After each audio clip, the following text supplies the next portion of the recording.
Hello, welcome to this week's edition of Clarion Energy News. I'm Teresa Hansen, Vice President of Global Content for Clarion Energy. Here are some of the top stories we're covering. Story number 3. As efforts to fight the COVID-19 pandemic continue, I think it's important to point out that many electric utilities and other companies in the electricity industry from around the world are stepping up to help. For instance, on-site power engine maker Cummins announced last week that it will convert one of its diesel filter plants to produce particulate filters used in respirators for healthcare professionals. Cummins will use existing manpower and equipment at its Nelsville, Wisconsin facility. Industrial artificial intelligence company Spark Cognition is responding to the coronavirus crisis by working with several technology partners to produce face shields and prototype ventilators. Spark Cognition will produce the ventilator prototypes using industrial 3D printers. Energy service company Direct Energy donated $600,000 to the Neighbor to Neighbor program, which helps Texans pay their power bills. Duke Energy Foundation provided funds to North Carolina's K-12 education organizations. And global independent power producer Aska Energy has donated nearly $44 million to support the fight against COVID-19 in Ghana. These are just a few examples of many initiatives companies in our industry have taken to help others. All of our Clarion Energy Media brand websites have aggregated their COVID-19 stories into one page. So if you want to learn more about companies' initiatives and strategies, you can find links to the COVID-19 stories on all of our homepages. That's it for me this week. Stay safe and healthy, everyone. Thanks, Teresa, and good to see you all out there. So story number 2, in Poland, Nokia said it partnered with PGE Systemy to deploy a 5G-ready, industrial-grade private wireless network following the successful trial of a 450 MHz proof-of-concept network that has been in operation since April of 2019.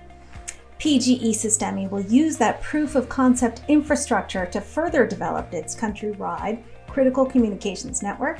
And the final private wireless network will potentially support 15,000 to 20,000 private radio users over LTE 4.9G, as well as wireless connectivity for up to 14 million smart meters and 35,000 existing and future SCADA connections. That 450 megahertz band can support machine-to-machine communications, including smart meters and wireless SCADA connections required, for example, with wind turbines. Future applications of the network may include distributed energy resource management and other smart grid applications. And story number 1, wind is now America's largest renewable energy provider, said OEA in its new annual market report.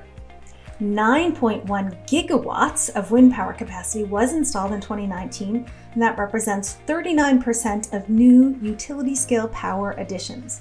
With those additions, operating wind power capacity in the U.S. now stands at 105 gigawatts. And wind energy is now the largest provider of renewable energy in the country, supplying over 7% of the nation's electricity in 2019.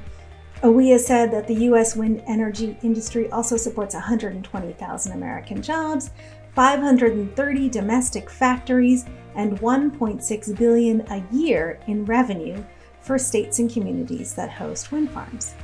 So Texas and Iowa led the country with wind power additions in 2019, with both states installing individual record amounts of wind power for a single year. And alongside that growth of onshore wind, offshore wind is increasing. Many states are looking to harness the power of offshore wind up and down the East Coast.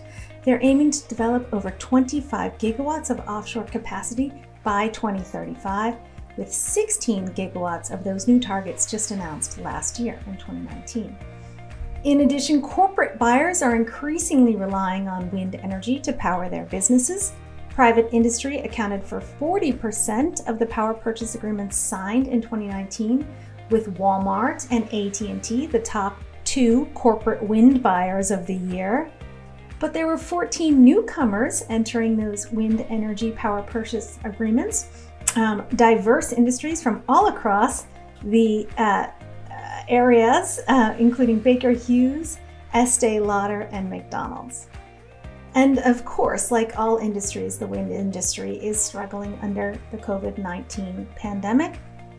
UWEA said the pandemic is putting an estimated of 25 gigawatts of wind projects at risk. And that represents $35 billion in investment and the potential loss of over 35,000 jobs. The industry will continue to work with U.S. Congress and other renewable energy leaders to address those challenges and ensure that projects have the flexibility to continue development. And on that topic, we have 3 COVID-19 related energy industry events I want to tell you about coming up. The first 2 are this Wednesday, April 23rd, and next Wednesday, April 30th, and those are hosted by Hydro Review, and the topic is operating hydroelectric facilities amid COVID-19. And the last webcast I want to tell you about will take place on Wednesday, May 13th, and that will discuss workforce challenges for power and utilities during COVID-19. You can find information about them by visiting hydroreview.com or powereng.com and clicking on the webcast links. That's all I got for you today. I'm Jennifer Runyon for Clarion Energy News. Thank you for watching.